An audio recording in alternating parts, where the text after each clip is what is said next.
इस समय की सबसे बड़ी न्यूज भारत और चाइना को लेकर आ रही है और ये न्यूज अपडेट G20 समिट के साथ लिंक्ड है, जिसको हाल ही में भारत की सरकार ने होस्ट किया था, वो भी बहुत ही सक्सेसफुल तरीके से। दरअसल अब खबर निकल कर आ रही है कि G20 समिट के दौरान दिल्ली के जिस 5 स्टार होटल में चाइना को रिप्रेजेंट करने आए चाइनीज प्रीमियम ली कियांग रुके थे, वहां पर किसी हॉलीवुड मूवी की तरह एक बहुत ही बड़ा सीन क्रिएट हो गया था और भारत के सिक्योरिटी एजेंसीज और चाइना के सिक्योरिटी ऑफिसर्स के बीच एक बैग को लेकर 12 घंटे तक तनाव की स्थिति पैदा हो गई थी और दोनों देशों के सिक्योरिटी ऑफिसर्स एक दूसरे के आमने सामने आ गए थे। एनडीटीवी इंडिया से लेकर द टाइम्स ऑफ इंडिया और भारत के कई सारे रेप्यूटेड न्यूज चैनल्स और ऑनलाइन न्यूज पोर्टल्स इसके ऊपर एक रिपोर्ट लिख रहे हैं, जिसमें बताया जा रहा है कि चाइनीज प्रीमियर ली कियांग के सिक्योरिटी ऑफिसर्स के ऊपर उनके साथ जो डेलीगेशन आया था उनके ऊपर भारत के सिक्योरिटी ऑफिसर्स को शक हो गया था। खबर निकल कर आ रही है कि चाइना का डेलीगेशन दिल्ली के ताज होटल पैलेस के अंदर कुछ सस्पिशियस इक्विपमेंट यानी संदिग्ध उपकरण वाले कुछ 20 बैग्स अपने कमरे में ले जाने के ऊपर अड़ गया था, जिसको लेकर भारत के सिक्योरिटी ऑफिसर्स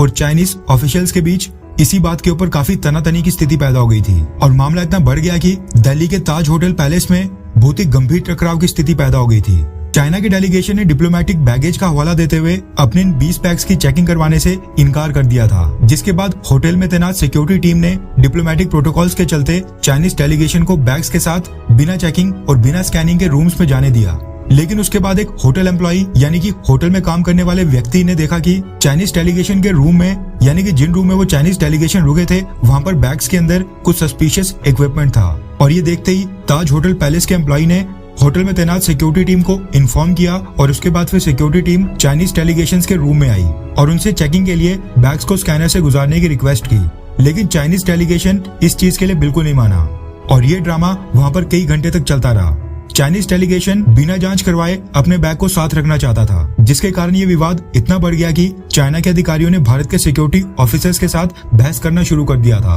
होटल में ठहरे चाइनीज डेलीगेशन में 2-3 लोग न्यू दिल्ली में स्थित चाइना की एम्बेसी के थे और उन सब का नेतृत्व एक महिला कर रही थी, यानी उनको लीड एक चाइनीज महिला कर रही थी और उसने भारत की सिक्योरिटी टीमों से इन सभी बैगों की जांच कराने से साफ तौर पर इनकार कर दिया। अब भारत की टीम को शक इसलिए हुआ क्योंकि चाइनीज डेलीगेशन के कुछ बैग काफी अजीब तरह के थे, जिसकी वजह से होटल में तैनात भारत के सिक्योरिटी ऑफिसर्स का ध्यान उनकी तरफ गया। बैग्स की लंबाई और चौड़ाई करीब 1 x 1 मीटर की थी और ये 10 इंच तक मोटे दिख रहे थे। एक्सपर्ट्स का कहना है कि वियना कन्वेंशन के तहत कुछ प्रोटोकॉल्स पहले से तय होते हैं जिनको हर एक देश को फॉलो करना पड़ता है और इन्हीं प्रोटोकॉल्स की वजह से चाइनीज डेलीगेशन के इन बैग्स को एयरपोर्ट के ऊपर तब चेक नहीं किया गया जब इनको चाइना के प्लेन से उतारा गया था। होटल एम्प्लॉय द्वारा अलर्ट मिलने के बाद ही इन सभी बैग्स के ऊपर कार्रवाई करने का फैसला किया गया। अब बैग्स की स्कैनिंग को लेकर भारत और चाइना के अधिकारियों के बीच विवाद इतना बढ़ता गया कि ये मामला पूरा 12 घंटों के बाद जाकर सुलझा। बैग्स को लेकर शक होने के बाद भारत की एजेंसीज ने होटल में चाइनीज डेलीगेशन के कमरे के बाहर वहां पर 3 लोगों को तैनात कर दिया था, यानी जिन कमरों में वो सारे बैग्स रखे गए थे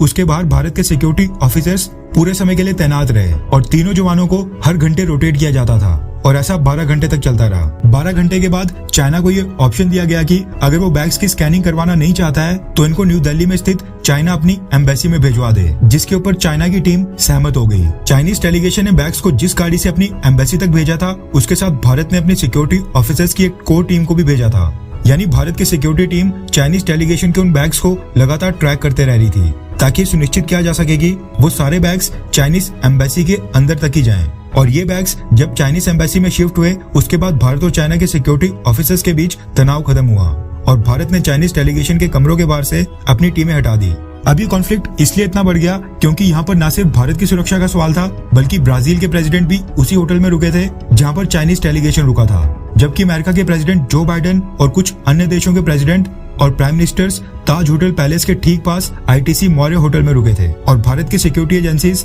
विदेशी लीडर्स की सुरक्षा को लेकर कोई भी कॉम्प्रोमाइज नहीं करना चाहती थी। एक्सपर्ट्स का कहना है कि चाइनीज डेलीगेशन के इन बैग्स में ऑफ द एयर प्रकार के सर्विलांस और नेटवर्क जाम करने वाले इक्विपमेंट हो सकते थे, जिनको चाइनीज डेलीगेशन ने स्कैन करवाने से इनकार कर दिया था। हालांकि इस पूरे मामले के ऊपर चाइना और भारत की सरकार की तरफ से अब तक कोई भी आधिकारिक बयान या कोई टिप्पणी अभी तक नहीं आई है। अब ऑब्वियस सी बात है कि चाइनीज प्रीमियर ली कियांग के साथ जो डेलीगेशन आया था, जो उनकी सिक्योरिटी टीम आई थी, उनको अरेस्ट तो कर नहीं सकते थे। वियना कन्वेंशन के कुछ रूल्स होते हैं और अगर अरेस्ट कर भी लेते तो ये बात काफी दूर तक चले जाती, वो भी G20 समिट के दौरान। इसलिए बैग्स को चाइना की एम्बेसी भिजवाने का जो फैसला था वो वाकई में बहुत ही सूझबूझ वाला फैसला था। वैसे आपको क्या लगता है कि सस्पिशियस बैग्स को चाइनीज एम्बेसी भिजवाना क्या ये बिल्कुल सही फैसला था? हाँ या फिर नहीं बैग्स की स्कैनिंग तुरंत की जानी चाहिए थी? नीचे कमेंट करके अपनी राय जरूर